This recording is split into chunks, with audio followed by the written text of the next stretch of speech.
1.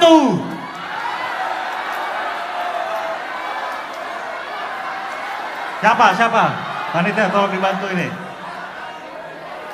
Mbaknya boleh, ada ini. Silakan.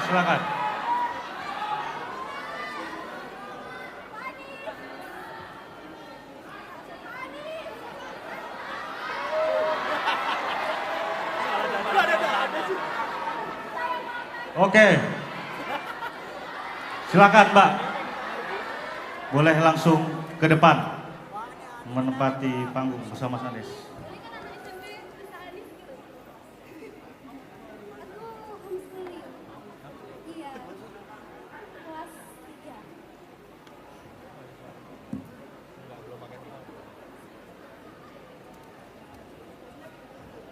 Ini adalah penanya termuda yang pernah datang ke panggung Desa Anis.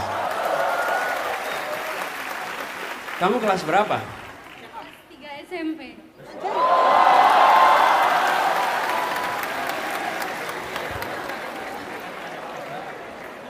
Kamu pamit, kamu homeschooling kamu ya? Kenapa? Homeschooling. Iya, saya homeschooling. Dan ini disupport sama umi saya. Jadi Mana dia, ibunya? Itu. Iya. Terima kasih Bu. Namanya siapa? Zia. Zian. Iya. Perkenalkan, nama saya Zia Robina, panggilannya Zia. Usia saya masih 15 tahun. Dan maaf Pak nih, saya belum bisa nyoblos. Coba saja saya udah 18 atau 17, mungkin saya sudah nyoblos ya Pak. Tapi ternyata saya belum bisa. Tapi saya sebagai masa depan bangsa putra-putri Indonesia ini sudah mulai mempelajari calon pilpres nanti di tahun 2028 atau 2029 mungkin ya. Keren ini.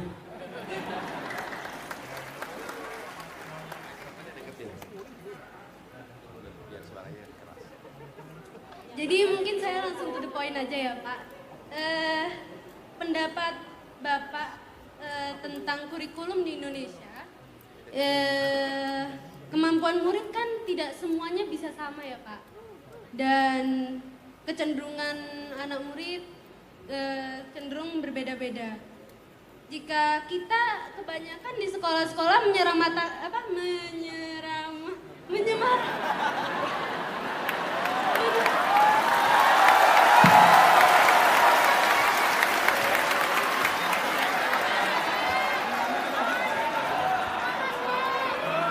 Tepuk tangan dulu dong. Iya. masih grogi Ini Pak. enggak, ini keren. Yang mahasiswa kesini belum tentu bisa pegang mikrofon nggak goyang. Betul nggak? Iya. Saya dulu SMP begini, maju ke depan, saya Pak Jono tuh. Maju ke depan pegang kertas, bergetar kertasnya. Ini Zia ke depan, tenang pegang mikrofon, ngomong dengan baik. Top kamu. Yuk terusin. Jadi saya dulu pas TK kecil ada kesusahan Pak dalam membaca, belum bisa. Sedangkan TK kecil ini mereka masih di masa bermain Pak. Ya. Dan kebetulan saya masih belum bisa baca. Tiba-tiba posisi juga baru pindah dari kota lain ke pindah kota ya. Ya.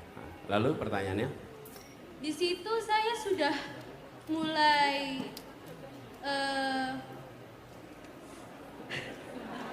di situ saya sudah mulai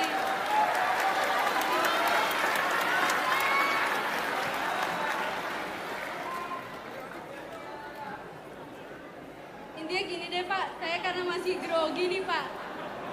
Kadang-kadang tuh iya. Sedangkan saya sudah baru pindah ke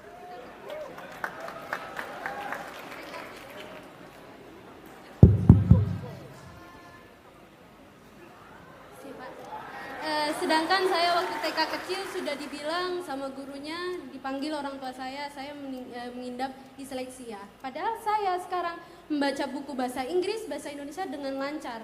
Di situ menjadi pertanyaan, gimana sikap Pak Anies, pendapat Pak Anies untuk menangani situasi ini? Ya. Jadi gini, Zia, coba dikoreksi ya kalau saya salah. Jadi benar Zia, jangan sampai setiap anak disamakan. Ada yang sudah siap belajar, ada yang belum. Betul ya?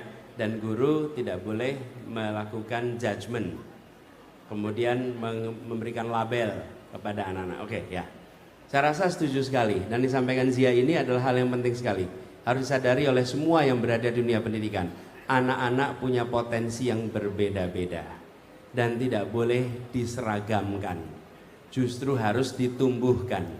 Karena itu saya sering bilang jangan pernah menggunakan istilah mencetak, karena anak tidak untuk dicetak.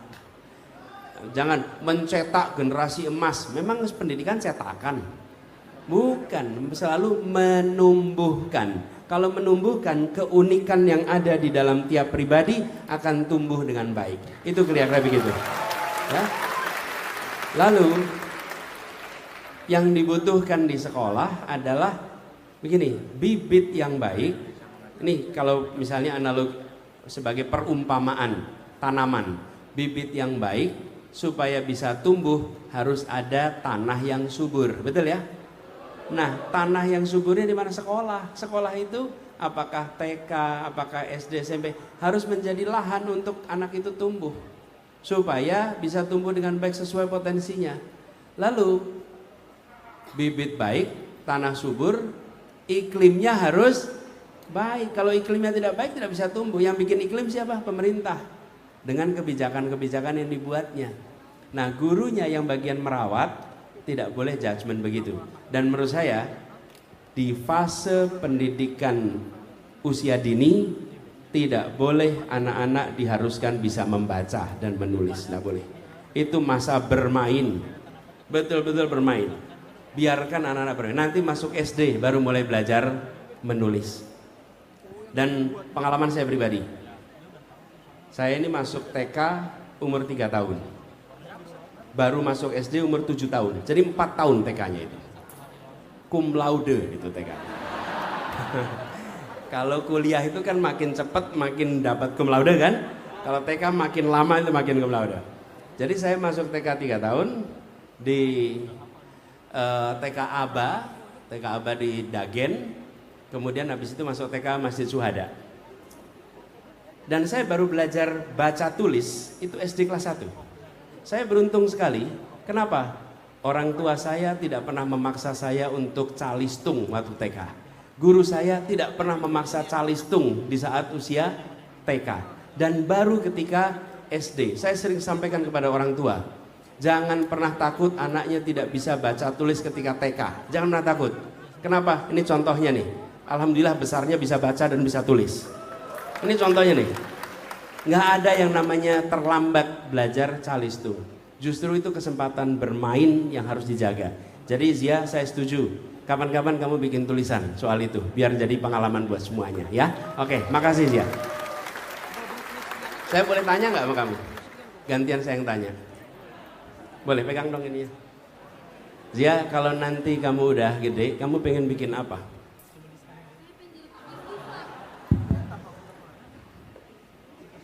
Kamu pengen jadi apa? Pengen bikin apa? Pengen ngubah fashion industri muslim. Wow. Pengen mengubah fashion industri muslim. Diubah jadi gimana? Kiblatnya tuh ke Indonesia istilahnya. Tapi mungkin ya karena Indonesia udah populasi pertama muslim di Indonesia ini, sudah ada, gerakannya sudah ada, tapi saya pengen mengembangkan lagi ke situ. Dari fashion sebagai muslimah yang pengen ngikutin syariat Islam dalam berhijab, jadi kita saling support dan saya sekarang sudah mulai dari homeschooling. Saya sudah disupport sama ibu saya dan nama brandnya Zira, tapi belum mulai Pak, karena juga saya mau memasuki sekolah dulu, SMA, terus SMP, jadi mungkin kuliah saya mungkin mulai. Wah, top man.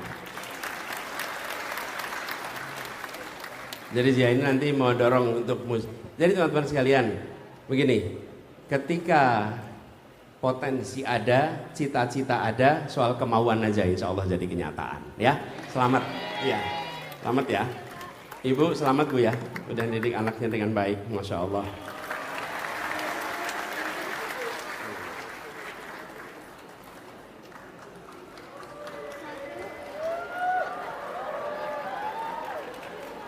Makasih banyak ya Pak. Boleh dong kasih tepuk tangan yang meriah buat Zia.